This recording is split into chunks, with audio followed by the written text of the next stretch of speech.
The number of Americans with no close friends has tripled since 1985. Researchers at the University of Arizona found this when replicating a 1985 survey asking about the number of people we discuss important matters with.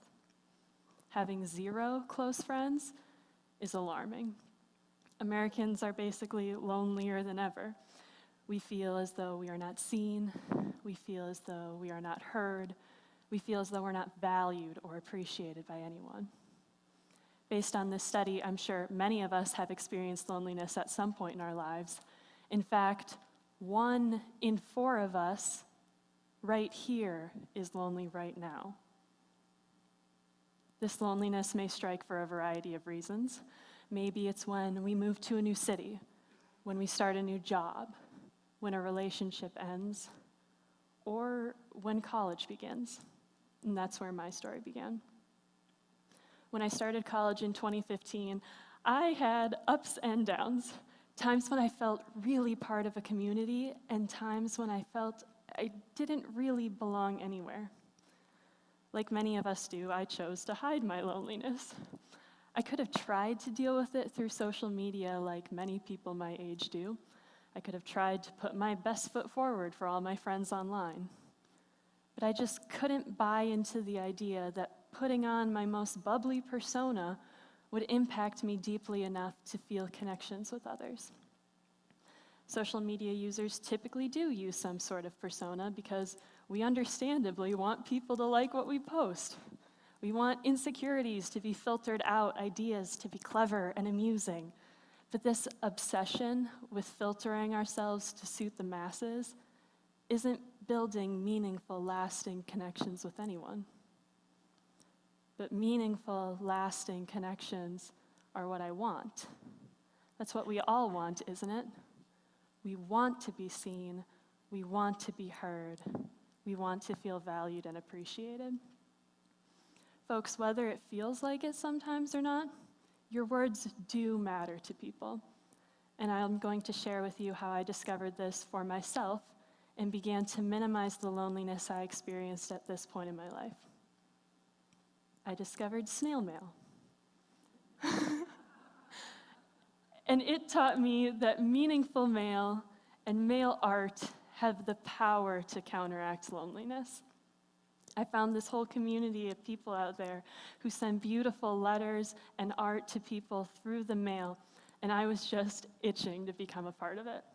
I thought to myself, I know how to write. I'm qualified. So I dove right in.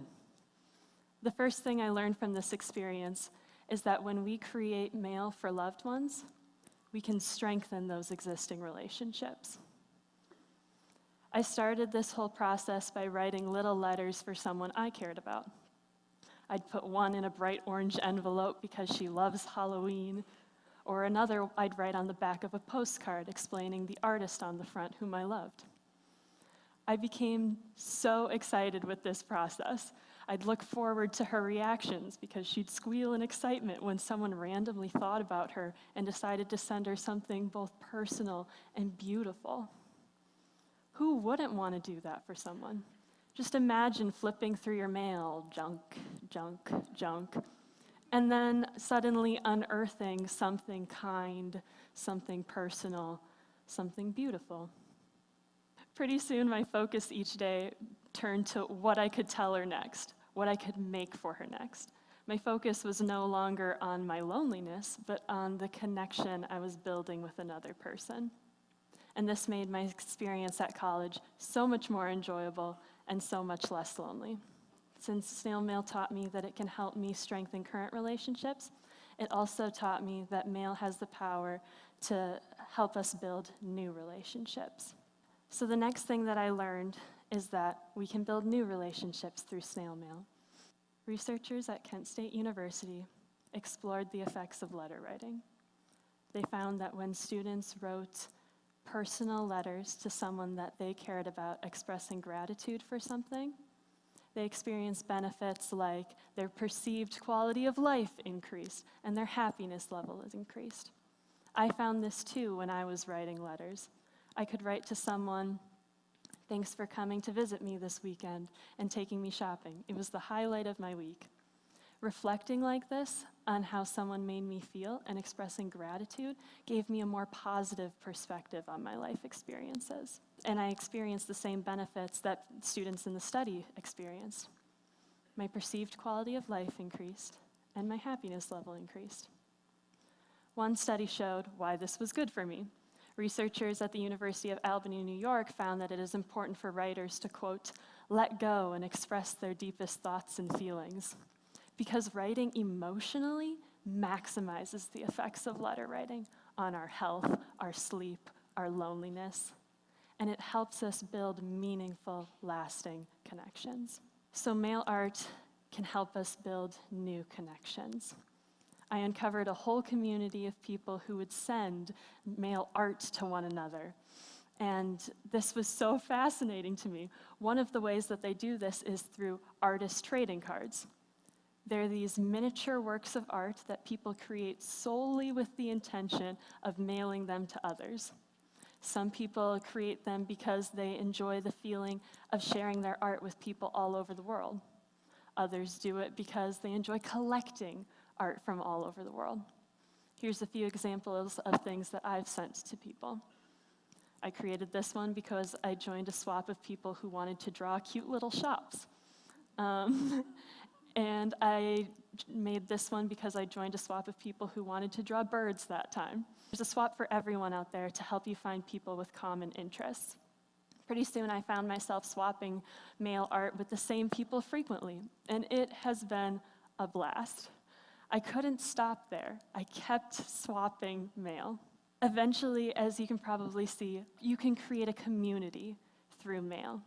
In my prior example, a whole web of artists comes together to create a community for people who love art, and these people feel that they are appreciated and seen for both their words and their art. And we all save everything that we receive. We all have piles and boxes of all this cute mail that we've gotten. We all upload pictures of things that we create onto social media for others to be excited and inspired by mail art.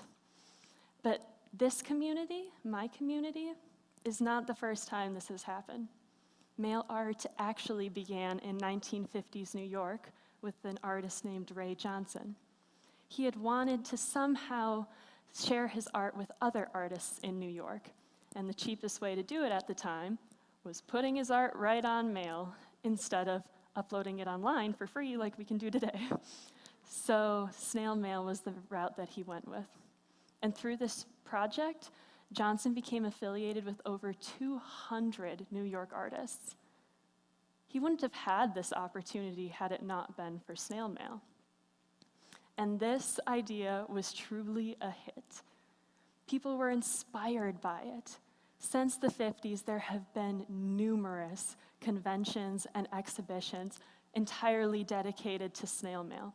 In fact, you can find exhibitions right now in the United States all about snail mail, showing snail mail. It's fascinating. And while this idea was truly a hit, I'm sure there's many of you out there thinking, yeah, maybe mail can help cure loneliness for some people. But to me, making mail art sounds really complicated and time-consuming, or writing letters sounds a little too vulnerable for my comfort zone. Wouldn't it be easier to just send a text? I agreed that this solution tends to be a quick and easy fix for our loneliness.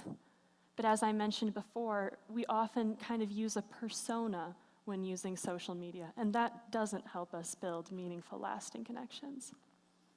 We have to be meaningful, and we have to be vulnerable if we truly want to counteract loneliness. Doing so allowed me to feel less lonely. I propose that a whole community of letter writers is the solution we need to minimize loneliness, strengthen our current relationships, and build new relationships.